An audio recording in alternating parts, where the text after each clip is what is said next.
मुख्यमंत्री मोहन चरण गस्तरे अटकिला आंबुलांस। मुख्यमंत्री मोहन चरण माझी रोड शो रे नुआपड़ा सहर एकता चक और करियार रोड एनएच रे प्रबल भिड़। एहारी भितरे जेउपटे देखिले जय श्रीराम और मोहन दादा ध्वनि रे सहर कंपी उठुथिला। कड़ा सुरक्षा बल रे रोड शो रे मुख्यमंत्री रोड शो रे हजार संख्यार पुलिस मुतयन रहिथिले।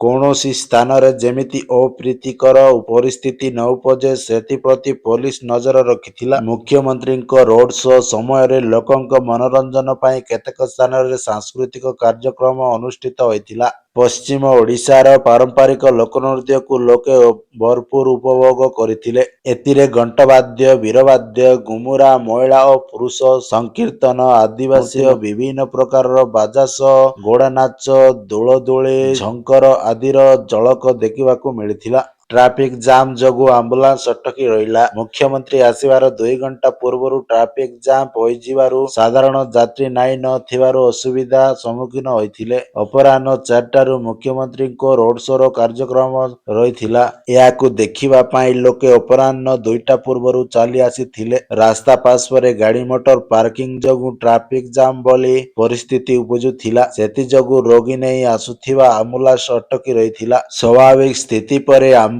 गंतव्य स्थल को जाइथिला बोली खबर मिलिछि। मुख्यमंत्री मोहन चरण माझी को देखिबा पाई लोके दूर दूरांतरु आसीथिले। संध्या होइजिबारु लोके निज गाड़ी मध्य पाउ नथिले। शनिवार अपराह्न 4टारे नुआपड़ा निकटस्थ सर्किट हाउस पड़िया रे मुख्यमंत्री हेलिकॉप्टर अवतरण करथिले। नुआपड़ा ठारू खोरियार रोड पर्यंत रोड शो करवा कार्यक्रम रहिथिला। एले प्राय 2 घंटा विलंब रे रोड शो आरंभ होइथिला। सेही समय रे संध्या हो जाइथिबा बेले दूर दूरांतरु आसीथिबा लोकमाने निज गाड़ी मध्य पाउ नथिबा खबर मिलिथिला।